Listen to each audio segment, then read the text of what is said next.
He had been convicted of robbery, robberies, and homicide. He was in his 20s. "I'm 50. You don't live here.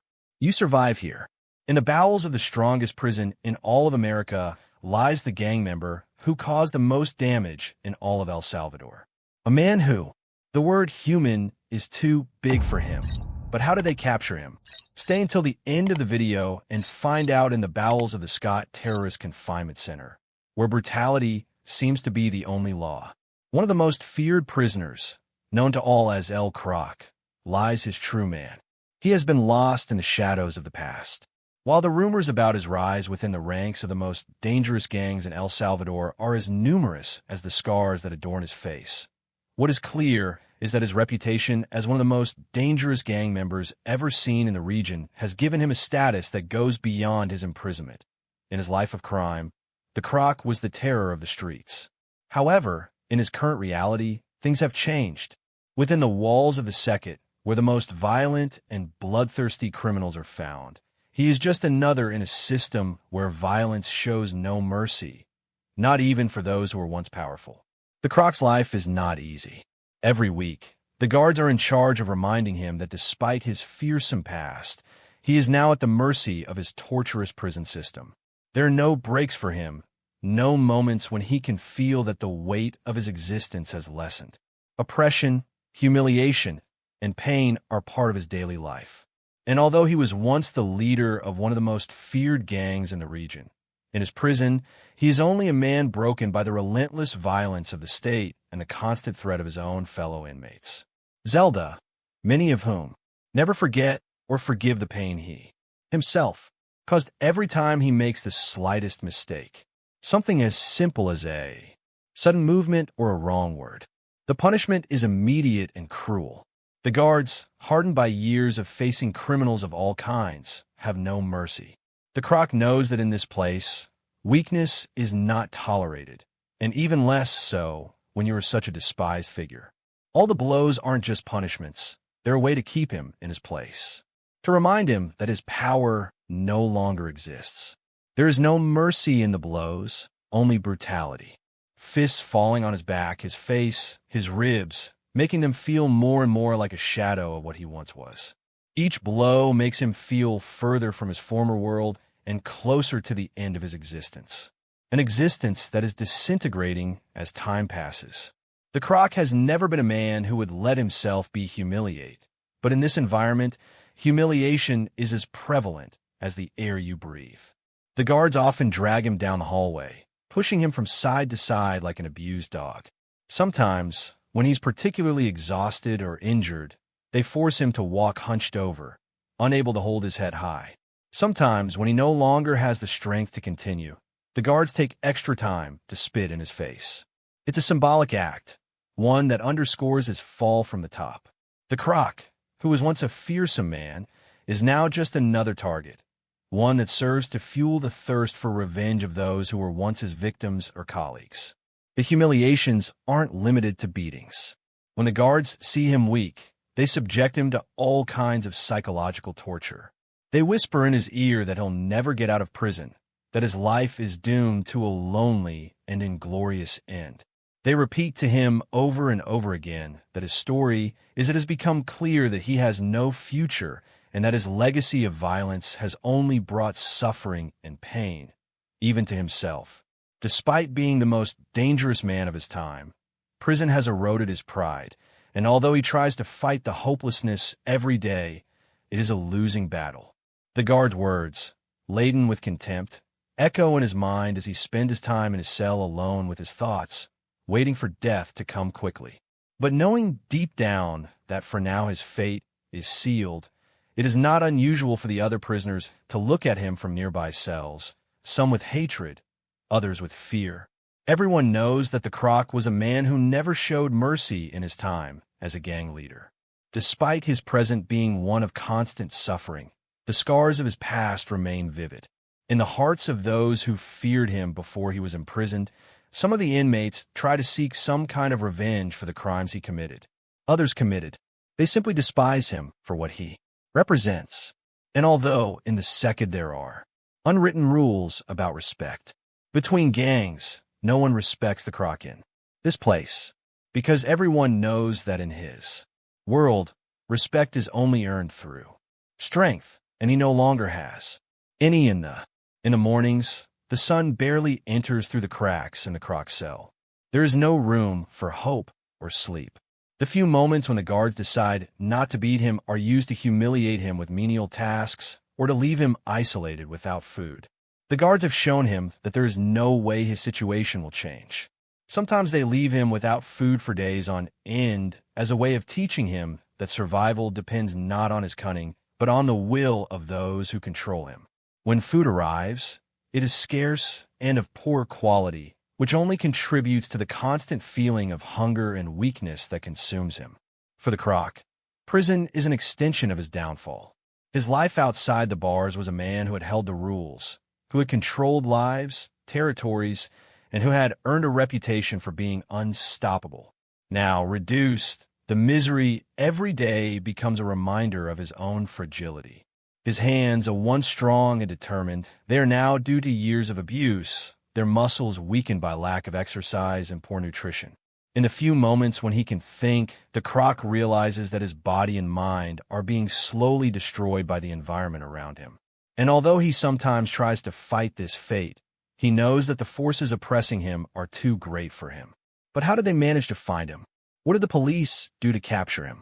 For years, the Croc had been the undisputed leader of one of the most violent factions of the MS-13, a gang that had sown terror in the streets of San Salvador and its surrounding areas. It was accused of dozens of murders, kidnappings, extortions, and a drug trafficking network that extended beyond the country's borders. Its ability to evade authorities and its brutality when confronting enemies. And traitors had conferred upon him an aura of invincibility. But every law has an end. And for the Croc, that end began the day the government of El Salvador decided it would no longer tolerate his existence. It all began with an anonymous call. A shaky, nervous voice contacted the police's confidential tip line, providing key information about the Croc's whereabouts. The call came from someone close to him, someone who had recently seen him in a specific location, a place few dared to enter. It's a farm on the outskirts of San Vicente. The voice whispered, "He's hiding with his men. He's under surveillance and well-armed, but he's there." The call was brief, but clear enough to put the authorities on high alert. Investigators began working immediately. Over the years, the Croc had proven to be a master of stealth, moving from one place to another to avoid detection. His network of informants in the police and the communities under his control allowed him to anticipate raids and escape. Just in time, but this time would be different. The intelligence provided was concrete, and the security forces knew they couldn't waste the opportunity. Drones were deployed to fly over the estate and confirm the presence of armed guards. Thermal images showed constant movement inside the property. There was no doubt they had found his hiding place. The plan was designed with military precision. There would be no room for error. Information from satellites, wiretaps, and undercover agents was used to ensure the estate was not just a refuge, but also a fortress with enough arsenal to withstand any attack. The operation would be led by the Special Operations Unit of the National Civil Police, an elite team trained to deal with high-risk situations. Helicopters would be deployed. Armored vehicles and heavily armed commandos surrounded the farm and ensured there was no way to escape. The night before the operation, the agents gathered at a secret checkpoint several kilometers from the farm. There, the operation commander gave final instructions. It was emphasized that the priority was to capture the Croc alive, although everyone knew a man like him would not give up easily. They had to be prepared for a long and bloody confrontation. "No one leaves until we have him," the commander said in a firm voice. "If he escapes, we will lose this opportunity forever." At 3 a.m., under the cover of darkness, the operation began. The helicopters flew over the farm in complete silence, using night vision technology to locate the guards patrolling the property. The first sign of the attack was a precise shot from a sniper that eliminated the guard in the watchtower. The shadow fell without a trace. Only GR, collapsing onto the wooden structure. That's when chaos erupted. The commandos descended from the helicopters. copters with tethers landing inside the estate as armored vehicles stormed through the main entrance. Breaking through the security barriers, the response of the Croc's men was immediate. Bullets began to rain down from inside the main house, and the windows shattered as the gunmen opened fire mercilessly. The commandos quickly regrouped, firing precise bursts to take cover as they advanced toward the building. The estate became a battlefield with explosions and gunfire echoing in the darkness. The helicopter lights illuminated the area, revealing the shadows moving through the smoke and debris. In the midst of the shooting, the Croc was in the basement of the house, surrounded by his most loyal men. He knew this day would come and had prepared for it. He had weapons, ammunition, and access routes. He escaped underground, but he also knew the net was closing in. He wasn't going to surrender without a fight.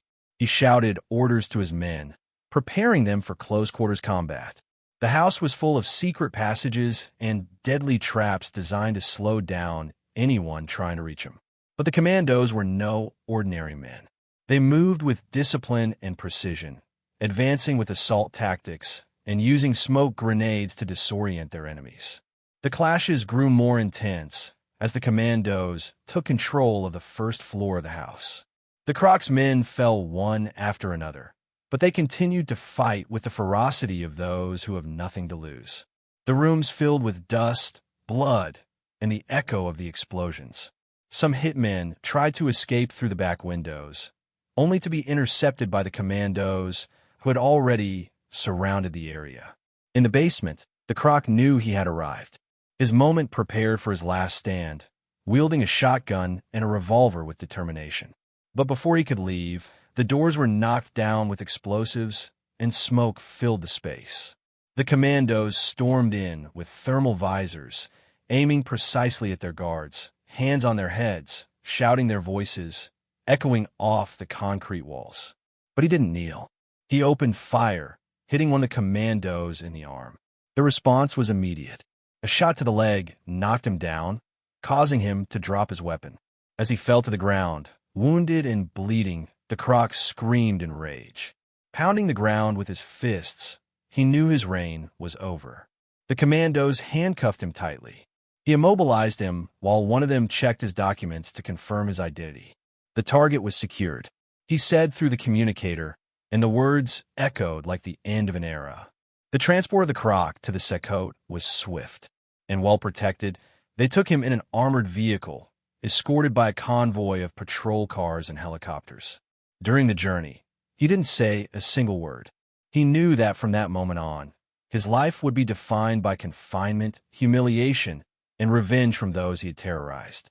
Upon arriving at the CECOT, they stripped him naked, chained him, and placed him in a maximum security cell where the cold concrete walls absorbed his cries of pain. There was nothing he could do. Now his power, his control, and his freedom had been destroyed in a single blow. But what about President Bukele? What has he said about all this? Shortly before 8 p.m., Nayib Bukele entered the room with a firm step, dressed in his characteristic leather jacket and with an expression of gravity that left no room for doubt. Behind him, on a giant screen, images of the operation that had led to the capture of the Croc were projected. Flying over the farm, commandos descending from helicopters, hitmen being subdued, and finally, the image of a man in chains with his face covered in blood and a look of defeat. He was the Croc, the monster that had terrorized entire generations.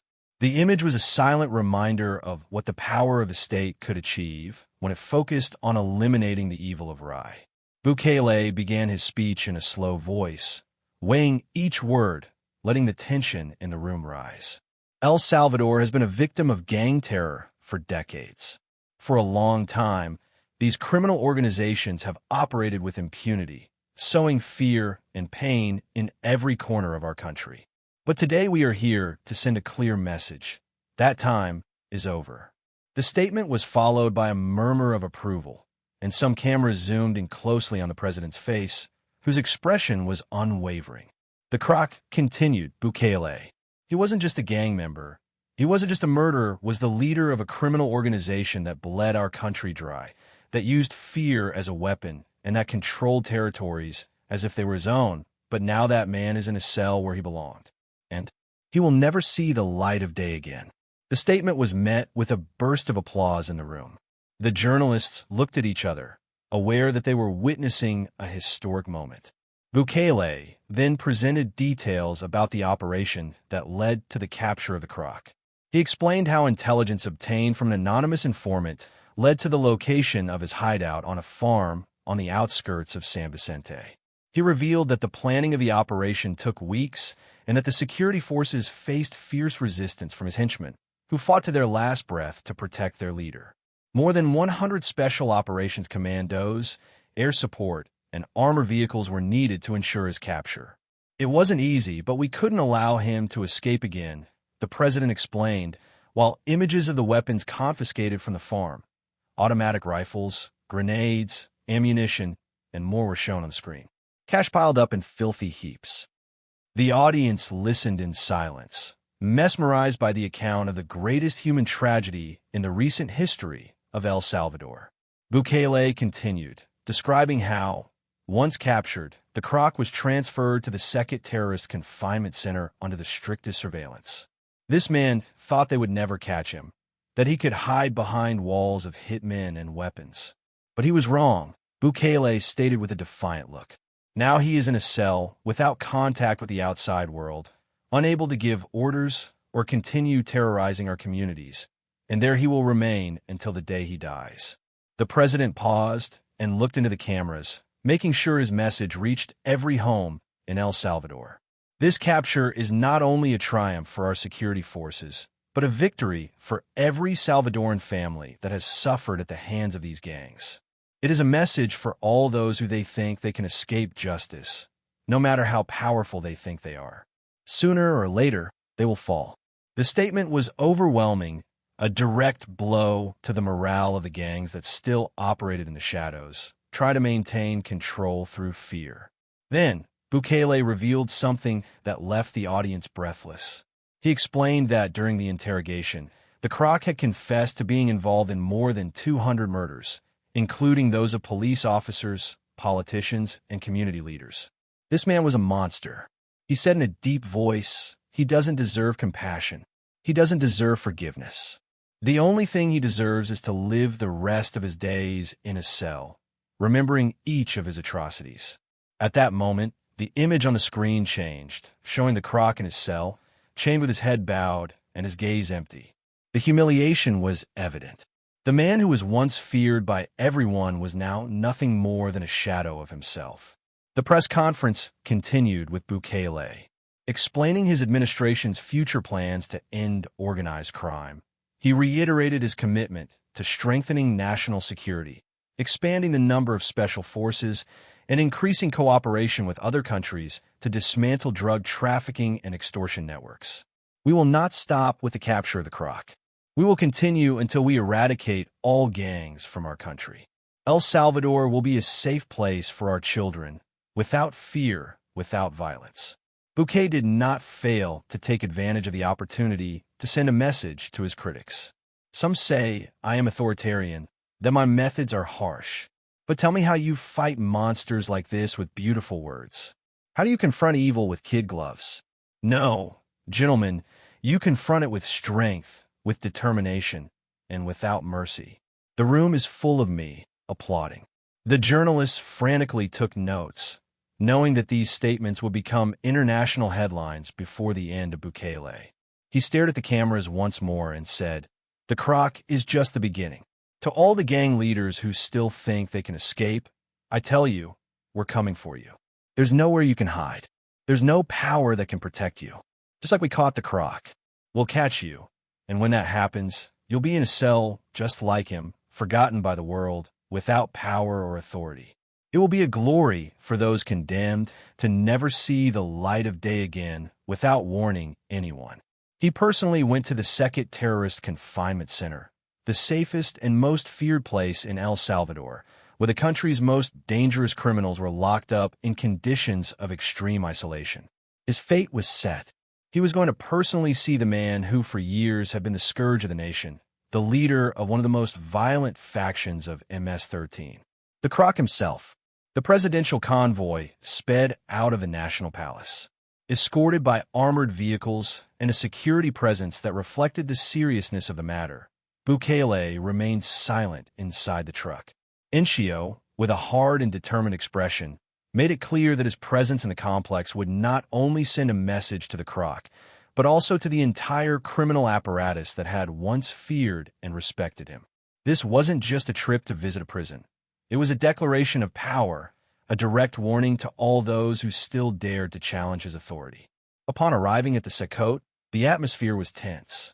The guards, accustomed to seeing the most violent criminals in El Salvador, stood at attention when they saw the president walk toward the main entrance. Without a word, Bukele entered the bowels of the complex, followed by his security team and a select group of elite guards. The prison was completely silent except for the echo of boots pounding in the concrete hallways. The cells remained dark, their occupants in complete isolation, without windows or contact with the outside world. The Crook was imprisoned in the deepest sector of the CECOT in a cell designed specifically to break the spirit of the toughest men there. There was no natural light, just a small opening in the reinforced steel door, just enough for the guards to observe him without exposing themselves. The room was cold and damp, with bare concrete walls and a metal cot with no mattress. There were no sheets or pillows. The Crook's only company was the echo of his own breathing. When Bukele arrived in front of the cell, he paused for a moment. Staring through the opening, there he stood, the man who had terrorized entire communities. The ruthless killer who had ordered executions with a simple word. But now, the once-believing gang leader was nothing more than a chained prisoner. A defeated and humiliated man sitting on the floor, his head bowed and his hands cuffed behind his back. He didn't even notice the president's presence until one of the guards opened the door with a metallic clang. The fluorescent light from the hallway illuminated the Crook's face, revealing a gaunt countenance covered in scars and bruises. The cold, defiant gaze that had once intimidated police and enemies alike was absent. Instead, his eyes were sunken and dull, as if his spirit had been broken within those four walls. Vessel took a step into the cell, accompanied by two guards who stood at either side of the Crook, holding him by the shoulders and forcing him to raise his head. For a moment, their gazes met. The tension in the air was thick, almost palpable. The Crook tried to maintain his composure, but couldn't prevent a slight tremor on his lips, despite his efforts to appear strong. His vulnerability was evident. He was no longer the feared leader of the MS-13, was just a man, defeated, chained, and humiliated. In the presence of President Bukele, he showed no compassion. His expression remained cold and implacable. He leaned toward the Crook and began to speak to it in a low, almost whispering but venomous tone. "Look at you now," he said with contempt. "The great Crook, the leader, reduced to nothing. You thought you were untouchable. True, you believed you could rule with fear, that no one would dare touch you. But look at you, chained like the dog you are." The words hit the Crook like a burst of bullets. His jaw tightened, and his handcuffed hands trembled slightly, but he said nothing. He knew any word could make a situation worse. Bukele continued without looking away. "Where are your men now? Where are those who called you boss? Where's your power? Your respect? Everyone has forgotten you. Here, you're nobody. You're just another prisoner waiting for death." The Crook closed his eyes for a moment, trying to block out the pain and humiliation, but Bukele wasn't done. He moved even closer until he was face to face with him and spat in his face. The Crook felt the hot saliva run down his cheek, but he couldn't wipe it away. The handcuffs prevented him from moving, and the guards held him steady. Bukele smiled coldly. "This is what you deserve. You're just going to rot in this cell, and no one will remember you. No one will cry for you. You're scum, and this is where you're going to die." The guards let out a dry laugh. Enjoying the spectacle, Bukele continues to humiliate me, reminding him again and again that he would never leave that cell again, that his name would be erased from history, and that his life had no value. You have a cold cell, a camera, and the company of your own thoughts. That's all you have left. And believe me, I'll make sure you don't have a single one. Just a moment of peace. The Crook trembled with rage, impotence, and humiliation. He wanted to scream, curse, attack, but he couldn't do anything. He was completely at the mercy of the man who was now looking at him with a mixture of contempt and anger. Bukele straightened and ordered the guards to let him fall to the ground. The Croc slammed his weak, defenseless body against the concrete before leaving. Bukele turned once more and he said with icy coldness, "This isn't over, Croc. I'm going to destroy every piece of your legacy. I'm going to dismantle your gang until there's not a single memory of what you were. I promise you that by the time you die in this cell, no one will remember your name." Then, without waiting for a reply, he turned around and left the Zelda, followed by his guards. The door closed with a metallic bang that echoed in the silence of the prison. And so we come to the end of this video. If you liked it, I invite you to give us a like so we can continue making more videos like this. Also, don't forget to subscribe and activate the bell so you don't miss any of our new videos. I wish you a great day. Until next time.